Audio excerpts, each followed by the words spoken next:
கண்ணீருக்கு பவர் அதிகம் அப்படின்னு சொல்லுவாங்க. அந்த வகையில் ரீசண்டாக நடந்த நீயா நானா இந்த ஒரு ஷோவில் லவ் ஃபெயிலியர் ஆனவங்க ஒரு பக்கம், அவங்கள தேத்தணும்னு நினைக்கிற குடும்பம் இன்னொரு பக்கம் இருப்பாங்க.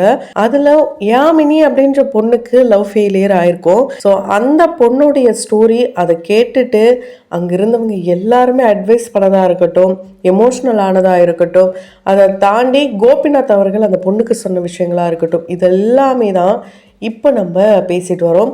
ஸோ இது அந்த அளவுக்கு ஒரு முக்கியமாக ஒரு பிரேக்கப் தானே அப்படின்னு நம்ம சொன்னாலும் ரொம்ப ரொம்ப முக்கியம்.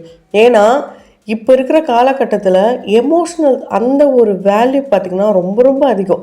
அந்த எமோஷ்னல் கனெக்ட் ரொம்ப சீக்கிரமாக ஆகிற மாதிரி எமோஷ்னல் பிரேக்கப்பும் ரொம்ப சீக்கிரமாக ஆகுது. அதை விட்டு மீண்டு வர முடியாமல் திக்கி திணறி அது வட்டத்துக்குள்ளேயே நம்ம எல்லாருமே இருக்கோம். ஸோ அதிலிருந்து எப்படி மீண்டு வரலாம், யாமனிக்கு நம்ம என்ன சொல்லலாம், அதை எல்லாத்தையுமே இந்த வீடியோவில் பார்க்கலாம். அதுக்கு முன்னாடி இது வரைக்கும் யாரெல்லாம் நம்ம சினி சமூகம் சேனலை சப்ஸ்கிரைப் பண்ணலையோ அவங்க எல்லாரும் மறக்காமல் சப்ஸ்கிரைப் பண்ணிடுங்க. கூடவே பக்கத்தில் இருக்க பெல் ஐக்கானையும் மறக்காமல் ப்ரெஸ் பண்ணிடுங்க. யாமினி படிப்புக்காகவும் அவங்களுடைய வேலைக்காகவும் ஊரை விட்டு சென்னைக்கு வராங்க. சென்னைக்கு வந்ததும் அவங்க அப்பா அம்மா ஞாபகம், அந்த ஹோம் சிக் இது எதுவுமே கிடையாது.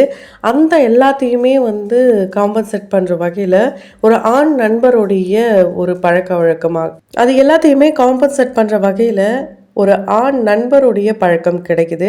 அந்த நட்பு காதலாக மாற காதல் பாதியிலே முடியுது. ஸோ அந்த முடிவுக்கு காரணம் என்னன்னு பார்த்தீங்கன்னா, அந்த பொண்ணு செஞ்ச ஒரு சின்ன மிஸ்டேக் அப்படின்னு தான் அந்த பொண்ணே சொல்லியிருக்காங்க. ஸோ யாமினி அவ்வளோ சின்ன மிஸ்டேக் பண்ணியா இந்த அளவுக்கு ஃபீல் பண்ணுறாங்கன்னு கேட்டிங்கன்னா, ஹர்ட்டிங் அப்படின்றது எல்லாருக்குமே இருக்கும். ஒரு விஷயத்த நம்ம செய்யாத அப்படின்ட்டு இந்த திருமணமான ஆண் பெண் இந்த ரெண்டு பேருக்கும் இடையில இதே தான் பிரச்சனை வரும். அவன் எங்கே போயிட போறா, நம்ம கூட தானே இருக்க போறா, அவன் எங்கே போயிட போறான், நம்ம கூட தானே இருக்க போறான், அந்த ஒரு எண்ணத்திலேயே நிறைய பேர் நம்ம செய்ய வேணான்னு சொல்கிற விஷயங்கள், நமக்கு பிடிக்காத விஷயங்கள், ஹர்ட் ஆகுன்னு சொல்கிற விஷயங்களை செய்கிறது. அதுக்கப்புறம் அதுக்கு ஒரு மன்னிப்பும் கேட்குறதில்ல, ஒன்றுமே பண்ணுறதில்ல. இது திருமணம் ஆகி இருந்ததுன்னா அப்படியே சின்ன சின்ன விஷயங்கள் தான் பெருசாக பூகம்பமாக வெடித்து டிவோர்ஸ் கோர்ட்டு கேஸுன்னு போயிட்டுருக்கு. அதே மாதிரி தான் இவங்களுடைய கேஸ்லையும் யாமினி அவருக்கு பிடிக்காத ஒரு நபர் கூட பேசியிருக்காங்க. யார்கிட்டையும் பேசக்கூடாதுன்னு அவர் சொல்லலை. அவர் பிடிக்காதுன்னு சொன்ன நபர்கிட்ட அவங்க பேசினா எனக்கு ஹர்ட் ஆகுது, அதனால பேசாத அப்படின்னு சொல்லியிருக்காரு. ஸோ அந்த மனசு, எமோஷ்னல் வலி இது எல்லாமே காமன் தானே காதலில். அதுதான் இங்கேயும் நடந்திருக்கு. இவங்களும் அவர் பேச்சை கேட்காம பேச அவர் ஹர்ட் ஆக அவ்வளோதான் போயிட்டார்.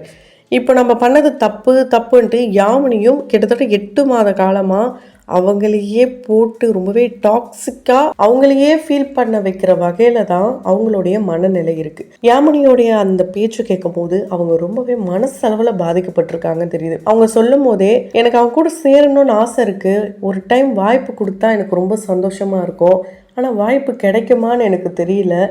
நான் என்ன பண்ண ஆரம்பிச்சிட்டேன்னா ஒரே டாக்ஸிக்காக எனக்குள்ளே ஃபீல் பண்ண ஆரம்பிச்சிட்டேன். அவர்கிட்ட, அவங்க ஃப்ரெண்டுக்கிட்ட, யாருக்கிட்டலாம் பேசணும் எல்லார்கிட்டையும் அவரை பற்றி பேசுறது, அவரை என்கிட்ட பேசுங்கன்னு சொல்கிறது. ரோட்டில் நடந்து போகும்போது சடனாக அழுவேன், சடனாக ஒரு இடத்துல நிற்பேன், தனியாக இருப்பேன். போகிறவங்க வரவங்கள ஏமா இங்கே நிற்கிறேன், இங்கெல்லாம் பாதுகாப்பில் போ அப்படிலாம் சொல்லுவாங்க. யாரோ என்னவோ சொல்கிறாங்களேன்ட்டு அதை கடந்து போயிடுறோம். ஆனால் யாமினியோட அந்த காதலன்னு சொன்ன நோ அப்படின்ற ஒரு வார்த்தையால் இவங்களால் அதிலிருந்து மீண்டு வர முடியாமல் அந்த ஒரு வட்டத்துக்குள்ளேயே இருக்காங்க. அவருக்காக அவரை தேடி துபாய் வரைக்கும் கூட போயிருக்காங்களாம். ஸோ இதெல்லாம் பார்க்கும்போது ரொம்பவே எமோஷ்னல் அண்டு காதலுக்காக ஒரு பொண்ணு இந்த அளவுக்கு செய்ய முடியுமான்ற கேள்வி இருந்தாலும் இதை விட பல பேர் பல விஷயங்களை காதலுக்காக செய்கிறாங்க. இவங்களும், அதாவது யாமினிக்கு கோபிநாத் அவர்கள் சொன்ன ஒரே விஷயம் என்னன்னா, நீங்கள் அடுத்து என்ன பண்ண போறீங்களோன்ற பயத்தை அந்த பையனுக்கு இப்போ நீங்கள் கொடுத்துருக்கீங்க. நீங்கள் உங்களுக்கு ஒரு ஸ்பேஸ் கொடுத்துருக்கீங்கல்ல, நீங்கள் இங்கே போகும்போது அவங்க கூட இருந்த ஞாபகம், அங்கே போகும்போது உங்கள் காதலன் கூட இருந்த ஞாபகம், இதெல்லாம் உங்களுக்கு வருதுல்ல, அந்த மாதிரி உங்களை பற்றின தாட்ஸ் அவருக்கு வரணும். அப்படி வந்தால் தான் நீங்கள் 2 பேரும் பேசுகிறதுக்கான ஒரு வாய்ப்பாச்சும் கிடைக்கும். அப்படி நீங்கள் என்ன பண்ணுவோம், ஐயோ அவள் எடுத்து என்ன பண்ண போகிறா, என்ன நினைக்க போகிறா, அவள் ஏதாவது பண்ணிப்பாளா, இப்படி ஒரு பயத்தை தான் அவருக்கு கொடுத்துருக்கீங்க. இது டாக்ஸிக்காக தான் இருக்கும். இப்படி பயமுறுத்தி ஒரு பிளாக்மெயில் பண்ணி ஒரு எமோஷ்னலாக இப்படி ஒரு விஷயம் நமக்கு கிடைக்குதுன்னா அது கண்டிப்பாக நிலைக்காது. இது நாம் சொல்கிறது. ஏன்னா யாமினி வார்த்தைக்கு வார்த்தை நான் வெயிட் பண்ணுறேன், நான் பொறுமையாக இருக்கணும் இப்படிலாம் சொல்கிறாங்களே தவிர சொல்லிட்டு போயிட்டு மெசேஜ் பண்ணுறது, திரும்ப கால் பண்ணுறது, அந்த நம்ம சொல்கிறது அந்த ஒரு சுச்சுவேஷனுக்கு ஏற்ற மாதிரி நம்ம அந்த இடத்துல நடந்துக்கிட்டாலும், நம்ம தனிமையில் இருக்கும்போது அவன் என்ன பண்ணுறான், அவன்கிட்ட நம்ம பேசலாமா, ஒருவேளை அவனுக்கு நம்ம பேசணும்னு நினைக்கிறானோ, இப்படி அவன் என்ன பண்ணுவான், அவனை பற்றி நம்ம யோசித்து நம்மளுடைய ஃபீலிங்ஸாக இருக்கட்டும், கண்ணீராக இருக்கட்டும், அதை தாண்டி நம்மளுடைய ஹெல்த்தாக இருக்கட்டும், நம்ம சுற்றி இருக்கிறவங்களோட ஹாப்பினஸ்ஸாக இருக்கட்டும், இது எல்லாத்தையுமே நம்ம தான் கெடுக்கிறோம் அப்படின்றது நமக்கே ஒரு பாயிண்டில் ரியலைஸ் பண்ணும்போது நமக்காக இருந்தவங்க யாருமே இருக்க மாட்டாங்க அப்படின்றதும் நீங்கள் கண்டிப்பாக யோசிக்கணும். உங்களுக்காக பேசணும், நீங்கள் உங்களுக்காக இருக்கணும் அப்படிலாம் நம்ம ஒருத்தவங்க சொல்கிறாங்கன்னா அவங்க என்ன 10ஓட 11 சொல்லிட்டு போகிறாங்க நீங்கள் கண்டிப்பாக நினைக்கக்கூடாது. ஸோ அதை கொஞ்சமாச்சும் நீங்கள் எடுத்துக்கணும். ஸோ யாமினிக்கு என்ன நடந்தது அப்படின்றது யாமினிக்கு மட்டும்தான் தெரியும். எந்த இடத்துலையுமே யாமினி அவங்களுடைய காதலனை தப்பாக பேசவே இல்லை. அப்போ அந்த காதலன் எந்த அளவுக்கு நல்லவராக இருப்பார், அதுக்காக தான் இவங்க ரொம்பவே டாக்ஸிக் ஆகிற அளவுக்கு இந்த ஒரு மொமெண்ட்டை க்ரியேட் பண்ணியிருக்காங்க.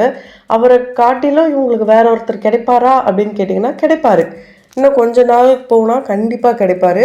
ஆனால் அதுக்கு இவங்க விரும்பலை. அந்த வட்டத்துக்குள்ளேயே இவங்களை சுற்றிட்டு இருக்காங்க. யாமினியும் சொல்லியிருக்காங்க, லவ் பண்ணலாம், தப்பு கிடையாது, ஆனால் முட்டாள்தனமான காதல் வேண்டாம் அப்படின்ட்டு யாமினி சொல்லியிருக்காங்க. ஸோ யாமினியை பொறுத்த வரைக்கும் டிப்ரெஷனில் தான் பேசுகிறாங்களே தவிர அவங்களுக்கு எல்லாமே தெரியுது, இந்த ரியாலிட்டி புரியுது. ஆனால் அவங்க மனசு வைக்கல, அதுலேருந்து நம்ம மீண்டு வரணும் அப்படின்னு அவங்க நினைக்கல. அப்படி நினச்சிருந்தா அவங்களுக்கு இந்த 8 மாத காலங்கள் தேவைப்பட்டிருக்காது. அவங்க மூவ் ஆன் பண்ணிட்டு போகலாம். இத்தனைக்கும் அவங்க மீடியாவில் ஒர்க் பண்ணுறதாக கூட அவங்க சொல்லியிருக்காங்க. உண்மையாலே இந்த எமோஷ்னல் அப்படின்றது ரொம்ப ரொம்ப வேல்யூபிளான ஒரு விஷயம். அது யாருக்காக நம்ம எமோஷ்னலாக இருக்கோம், நேரம் பொன் போன்றது அப்படின்னு சொல்லுவோம். அந்த நேரத்தை நம்ம யாருக்காக செலவிடுறோம், எதுக்காக செலவிடுறோம் அப்படின்றதையும் கண்டிப்பாக யோசிக்கணும். காதல் தானே அப்படின்ட்டு யோசிக்காமல் இங்கே நம்ம எல்லாருமே இயங்கிறது காதலுக்காக மட்டும்தான். ஓடுறது, உழைக்கிறது எல்லாமே காதல் இல்லாமல் இல்லவே இல்லை. அதனால் காதலை யாரும் சும்மா நினைக்கவே கூடாது. அதே மாதிரி அந்த காதலனுக்கு சொல்கிற ஒரே விஷயம் என்னென்னா, யாமினிக்கு எப்படி உங்களை ஹர்ட் பண்ணிட்டாங்க அப்படின்னு அவங்க நினச்சி இந்த அளவுக்கு வருத்தப்படுறாங்களோ, கண்டிப்பாக ஒரு வாய்ப்பு கொடுக்கலாம். அந்த வாய்ப்பில் அவங்க எந்த அளவுக்கு இருக்காங்க அப்படின்றத நீங்கள் பார்க்கலாம். ஏன்னா லைஃப்பில் உங்களை மாதிரி ஒரு பையனை மிஸ் பண்ணிடக்கூடாதுன்ட்டு யாமினி ரொம்பவே போராடிட்டுருக்காங்க. அதே மாதிரி தான் யாமினி மாதிரி ஒரு பொண்ணை நீங்களும் மிஸ் பண்ணக்கூடாதுன்னு நினச்சிங்கன்னா ஒரே ஒரு சான்ஸ், அவங்க பேசுகிறதோ, அவங்கக்கிட்ட ஒன்ஸ் கால் பண்ணி பேசுகிறதோ, அவங்கள டைரெக்டாக பார்த்து பேசுகிறதோ, இல்லை எதுவாக இருந்தாலும் பார்த்து பேசுனா கண்டிப்பாக எல்லா ப்ராப்ளமுக்கும் சொல்யூஷன் இருக்குது. ஸோ எல்லாத்துக்குமே டைம் தான் காரணம். அந்த டைம் ஸ்பேஸை நீங்கள் 2 பேரும் தான் க்ரியேட் பண்ணணும். அந்த வகையில் யாமினிக்கு நீங்கள் என்ன சொல்கிறீங்க, உங்களுடைய கருத்துக்கள் என்னன்றதை கமெண்ட் பாக்ஸில் மறக்காமல் கமெண்ட் பண்ணுங்கள். தொடர்ந்து வீடியோஸ்லாம் பார்க்கணும்னு நினச்சிங்கன்னா உடனே சேனலை சப்ஸ்கிரைப் பண்ணிவிட்டு பக்கத்தில் இருக்க பெல் ஐக்கானையும் ப்ரெஸ் பண்ணிவிடுங்க.